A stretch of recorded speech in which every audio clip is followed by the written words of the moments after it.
All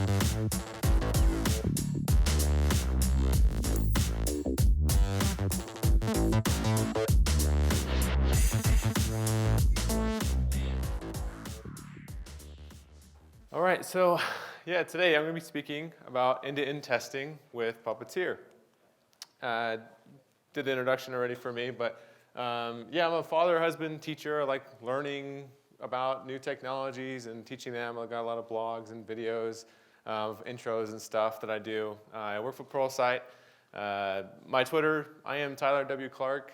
When I'm done with this, I'm going to post all the slides and links and stuff, so that's where I'll post it. I've broken up my talk today in 3 main points. I want to first talk about what end-to-end testing is, just kind of the principles behind that. Talk about what Puppeteer is, the mechanics of how you use it, and then at the end, we're going to use Create React App, Jest, and Puppeteer to walk through some implementations. Just a fair warning though, 30 minutes is not a lot of time. And especially to cover 3 main topics like testing and Jest and Puppeteer and how to implement them all. So I'm moving kind of quickly through everything, and I'm giving some high-level examples and stuff, but you can spend an hour on just the principles behind testing. So I'm going to go over just some high-level stuff, but definitely check out my Twitter later on. I'm going to post these slides, and I'll also throw them in UtahJS Slack as well. Okay, so everyone is a developer. Probably heard this at least once, or at least said it in their life. I'm sure even today there's somebody in this room who's put it in Slack and said, let's wait till Monday before we push that. Right? There's somebody, I guarantee it. I like this tweet I saw from Eric Elliott once where he said, you've all heard never release on a Friday or at night, right? Well, my answer, release every time a merge passes your test suites. Wouldn't that be ideal when you have the confidence in your test suites, your CI passes that, all right, I feel good. Let's go ahead and push the prod, right? But it seems like a lot of times when we push changes through, you kind of just stare at that loading green bar, praying that it doesn't go red, right? Who's been there? Come on, raise your hand. There you go. I know everyone's been there. Actually, it was me 2 days ago. So, or my favorite type of testing is the hand waving. I'm going to click on everything on the front end after I did something and make sure everything still works. Right? We've all done that. Just 2 days ago, a coworker and I, we for some reason couldn't get an NPM package to pass through TeamCity or our CI, but it would work locally, and so we did some magic and we got it to go through, and we were that little girl staring, hoping that it wouldn't break. And then once it finally went through TeamCity, our CI, and it was deployed out to our staging environment, we clicked around. Does this link still work? Does this button still do what it wants? Am I still making HTTP calls? Well, that's not the best way of going about it, right? I mean, that's not very fail-safe. You're going to miss things. So there's got to be a better way, right? But how? Like, how do we get to that state where we know that once it goes through and it passes everything, we can go to prod, right? How do we get to that point? Well, unfortunately, as you hopefully can imagine, that's probably not 100% possible. You're never going to cover everything or catch all the bugs, right? Especially when we've got browsers and we've got versions of browsers to go through. We've got databases. We've got back-end languages. We've got front-end frameworks and TypeScript, Flow, and CSS and JS. We won't go there. But it can get overwhelming to feel confident, like Eric said in his tweet, where it passed our CI, it passed our test suite, we can go to prod. I feel pretty good about it. Everyone in this room probably understands testing is important. Who uses some type of test mentality or methodology, like TDD, BDD, test first? All right, how many people do that? Okay, awesome, a lot of people. How many people want to do tests, but they can't convince their boss? There's always a good amount of people for that as well. Okay, well, testing obviously is a good thing. That's not the point I'm trying to get to today, but you probably, if you are testing, which most people are, you're writing probably unit test and integration test. And unit testing is the testing individual components, right, in an isolated manner. Integration is testing component collaboration, right, probably two two units talking to each other. Maybe it's a database and a backend. You're testing your REST API endpoint and making sure that that integration worked. Well, even after you write all your tests and you go through TDD, at Pluralsight we have a TDD, our team uses TDD, but 2 days ago I was still staring at our CI, praying that it wouldn't break our front end and our client. So even after these mentalities of testing, you still miss things, you're still not confident about it. And you kind of feel like this, right? Where you feel like, I've tested everything, but I don't know, it still doesn't work like a human's supposed to work, right? But you've tested, the feet work, right? The mid-level works, the head works, everything works right, but for some reason the end product still doesn't, fit together right. And that's kind of where end-to-end tests come together and solve that issue of testing kind of the whole system from the very end, at one point, to all the way to the other end. So end-to-end testing, it tests that make sure the whole app works correctly when all components are connected and tied together. So in other words, you're running a test that replicates actual user interaction with your website. Right? So you're not testing just in your Jest or whatever your DOM.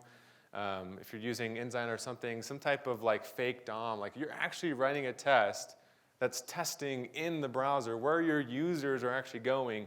And in that end result, that's where you're testing if your application works correctly.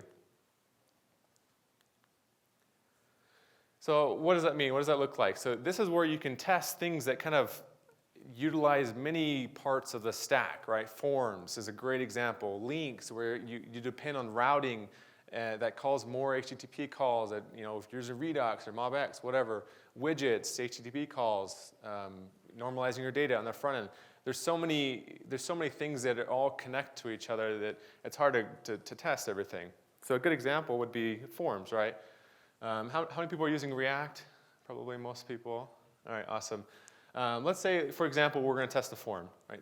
The hands that gets passed through the chain is a lot, right? If you're using React, if you're on a big app or whatever, you're using Redux, you've got your React components, your inputs, they type. You're probably keeping state somewhere, either inside of React or Redux. If you're using Redux, you're probably using a middleware like Thunk or Sagas to handle the asynchronous submission of the form. You've got your backend that has that endpoint, node, whatever it is, that grabs that, stores in the database. Hey, the database worked. Send it back to your API. Send it back to the Redux. It's just this. There's tons of things, and there's a lot of places where something could go wrong, right? At any point in here, this is where we look like the girl that's just staring at your CI, waiting that it doesn't break. Right, because you at any point in this handoff of information, something could break and it causes an explosion on the front end. So let's talk about Puppeteer. Now let's move into just talking about Puppeteer as a whole, what that is, and then we'll talk about how we can use Puppeteer to create these end-to-end tests. It's important to start off with what is Puppeteer as to like how to use it. Because as I'll get to here in a minute, it's just basically straight from the docs. It's just a node library that provides a high-level API to control Chrome or Chromium. So it's specifically Chromium, which is the open source part of Chrome, but more or less it's just Chrome. So Puppeteer is pretty close to what Chrome is, the browser today. And Puppeteer gives us simple APIs that we can tie into to utilize and do stuff with it. So because it's not specifically designed to be used with testing, you can do stuff outside of testing, right? It's just a browser. You can generate screenshots. You can scrape text and images like you might have done with PhantomJS or something else. You can work with service workers and aggregate information from search engines. There's tons of stuff that Puppeteer is used for today that doesn't include the testing environment because it's just a browser, which when tied to a testing library like Jest or Mocha or in Chai, you can write these end-to-end tests. So it's important to say what it's not. And I've said this a couple times now. It's not a testing framework. I guarantee, because I get asked this question a lot, and anyone that talks about Puppeteer and testing has probably been asked this, but the number one question I get asked is, how is this like Cypress? How is this like Selenium or Nightwatch? Like, I've heard of those. I've used them in the past. How is it like that? Well, again, Puppeteer is not a testing framework. It's not something that's designed for testing. You can use it for testing, but it's Chromium. It's an API that you can tie into. So, of course, if you use testing frameworks like these other ones, you can get a little bit more features, but a lot of people get turned off when it comes to writing end-to-end tests. My previous job, we used Selenium to do some stuff, and it ends up spending tons of time because tests are brittle, they break in IE, and when they work in Chrome, and you have to figure out why can't this one test just pass across all our browsers. It usually takes a lot of effort to get up and going. They're heavy, and the biggest thing is that they're brittle, right? Things changed in your app between browsers, so people give up on them. What I like about Puppeteer is that it's pretty straightforward. As you see, it takes only 5 lines of code to start it and to make your first assertion. And it's just one package that you just bring right into your testing environment and go nuts with it. So the elephant in the room is that, yes, this is testing only in Chrome. Right? So it's Chromium, right? So you write your test with Puppeteer. You're not testing. The test might break in IE or Firefox or what have you.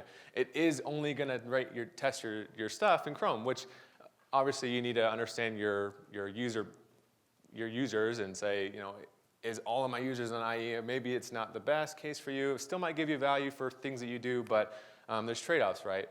You can go with Selenium or Cypress or Nightwatch, whatever it is. You're going to get a lot more built-in features that can test more browsers, but I like Puppeteer just because it's really simple, really easy to use. It's a native browser that you can actually use and integrate with your test, and it's a lot easier to get up and running, and it kind of accomplishes the goal, which is to test the end result and to make sure it works. On the flip side, the fact that it is a browser kind of gives you some cool tools that you can use inside your app, right?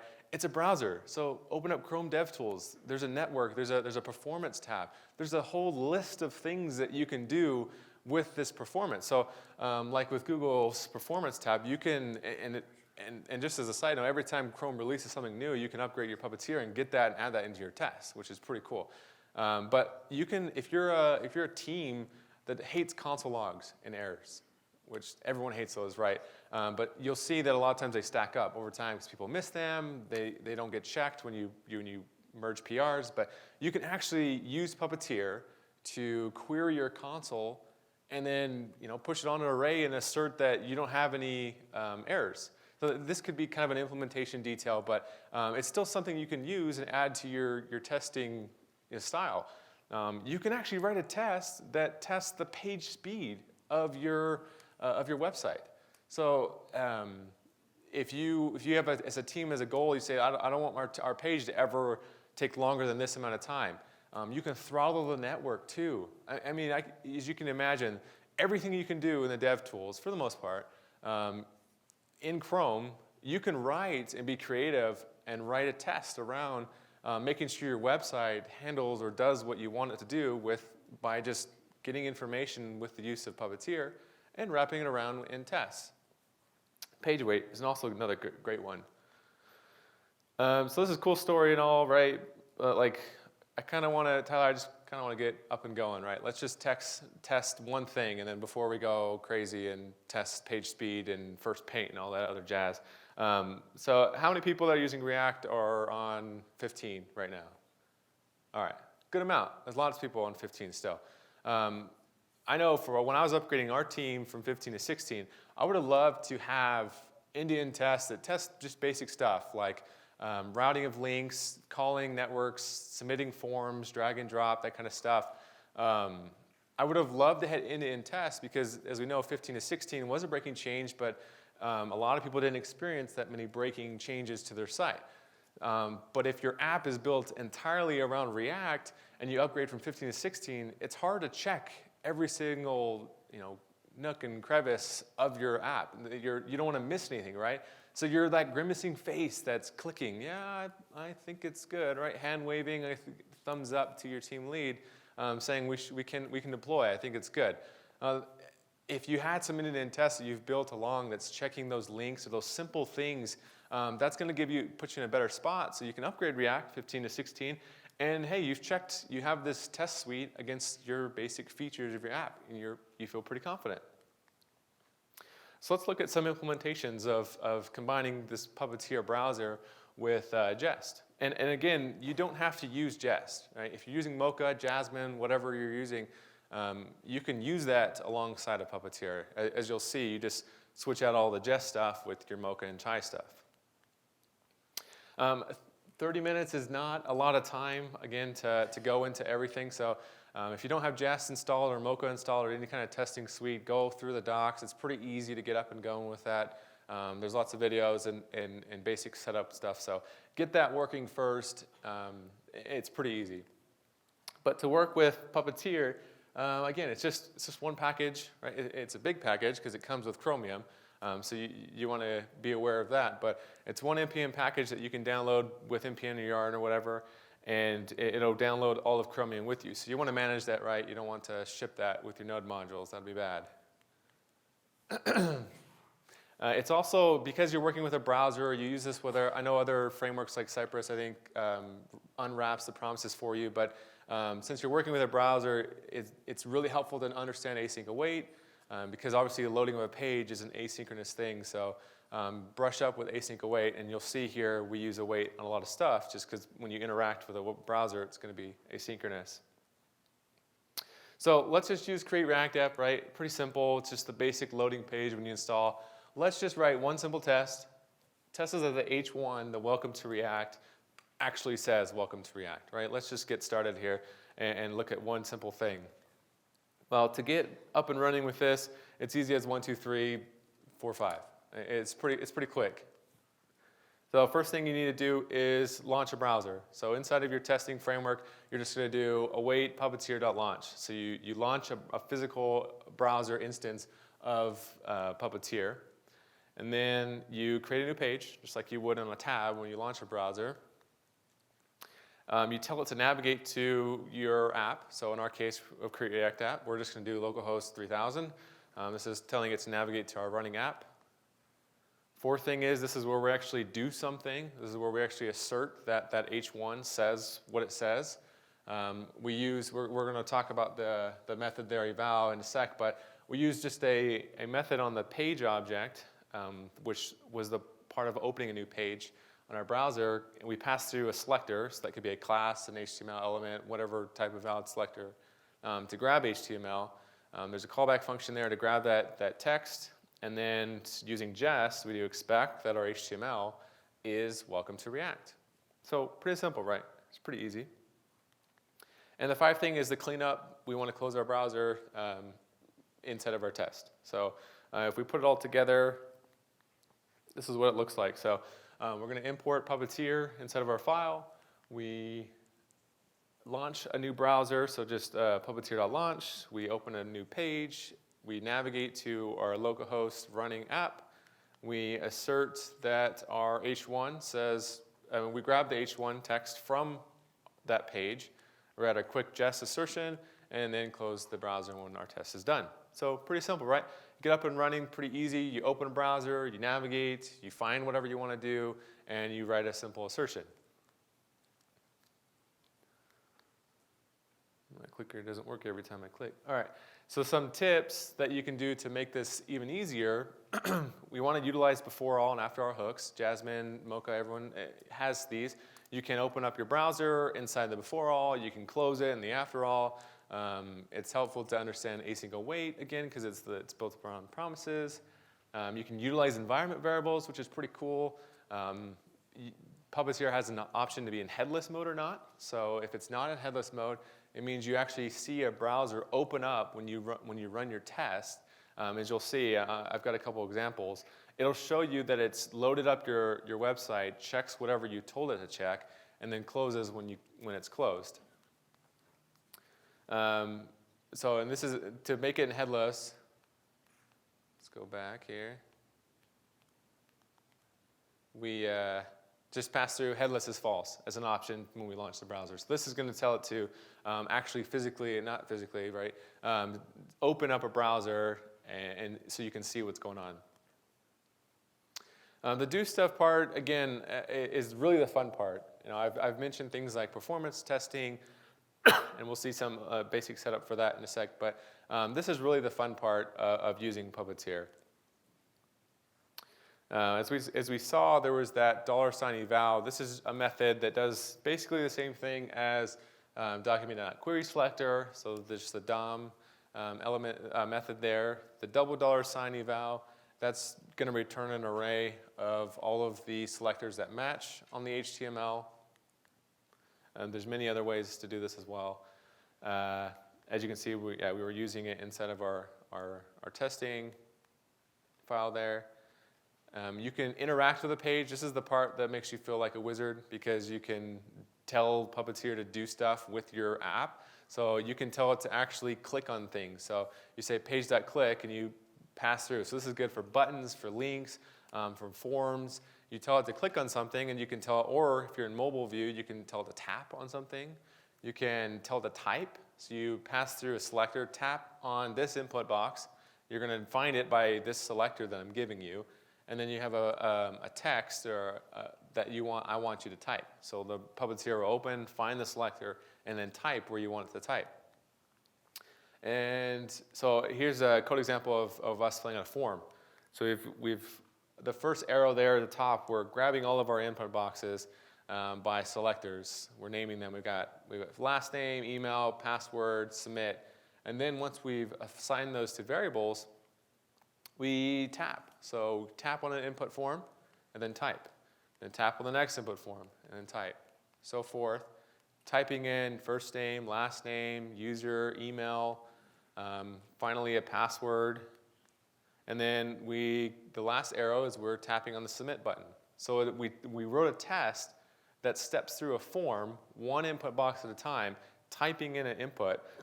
And then once it's done, at the end, it taps the submit button. So there's a quick little video of that in motion here. We've got a form where we're running a test, and this is in headless mode false. So you can see Puppeteer open up. There's a little bar at the top that says Chrome is being controlled by automated test software. It'll open it up. It'll type into those input boxes you told it to type in, one at a time, in the order you told it to, because you're using awaits. And then you press a submit. So then you can write tests around, did my cool submission icon show up? Because that means it was successful. Did it send a request with this information? You can capture those from Puppeteer and then write cool, creative tests around what's all supposed to happen when people submit a form. And you can write assertions around each point of that. I was taught this by a smart man, but end-to-end tests it's best to have them act like real-life users, right? So it's cool to when you submit that form that it actually goes to your database, saves that, and it returns back, like that complete round trip. That's going to give you the most exact test to know that something worked. If that doesn't work for you in your wherever you're working, in your environment, you can't filter out these dummy test requests. There are ways, just with any browser, to intercept requests. So there's methods that are built on where you can say, hey, capture all the requests. If it says something, then abort it. Don't let it actually submit your form. You can still write tests around it that make sure that the request is correct and all. You can emulate mobile on this. So it's a browser. You can emulate different phones just like you can in the console when you click on the icon and change it to different formats, iPad or whatever. You can do that here. When you create your page, you say open up with this viewport, with this user agent, with all the other options that you have.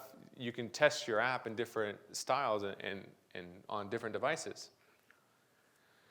As I said, you can capture console messages, so you just keep a watcher. Whenever you open your browser, you say whenever you see a console message, a page error, warnings, whatever it is that you care about or your team cares about that you want to write tests around, you can write an assertion, simple .length equals 0. There wasn't any logs or errors in our console. If you work with JOTS, authentication, local storage, service workers, guess what? You have all that power at your fingertips with Puppeteer. Because I can't stress enough, it's just a browser. So anything that you can do with that Chrome browser, you can do. So you can set inside your testing environment cookies or local storage values. That way you know that your app works correctly when it comes to in that testing environment. So that's how you can get around some of those issues you might have with authentication. Something that's pretty cool, I've actually heard it been talked about the last couple of times, is something called visual differing tests. If you don't know what that is, I've also heard it called visual regression tests, where you have screenshots of what your website is supposed to look like when users interact with it. You can have a screenshot of my site when I throw 100 users at the same page at the same time, click on the same button. It should be able to handle that in the front end. It shouldn't blow up. It shouldn't get errors. You can have screenshots and compare it to what your app actually looks like. And that's simple because Puppeteer has a screenshot option. So I've got another implementation of what that looks like. There's a lot to it, but I've got my assertion there, expect that the number of different pixels is 0, that it matches pretty closely to a screenshot that I'm taking with Puppeteer. On the left side there, that's the screenshot. On the right side, that's my running Create React app. And as you can see, they're identical, right? They're the same thing. When I write npm test and I run my test, it'll open up and Headless made false, and hey, the screenshot to your running app is identical. But if I can go back and break it now. So if I go to just my app and I add a p tag, this is break the pixel text, you'll see it pops up on the right there. Now if I rerun my test, my screenshot's not going to match, right? And it fails. There's a difference in pixels. So you can change the intensity of the pixels that it tests against. If an extra p tag is okay, you can increase the amount of pixels you want it to be off by.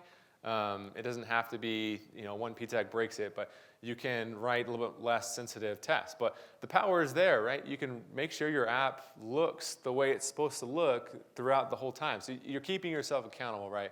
And it really ties back to what Eric said in his tweet.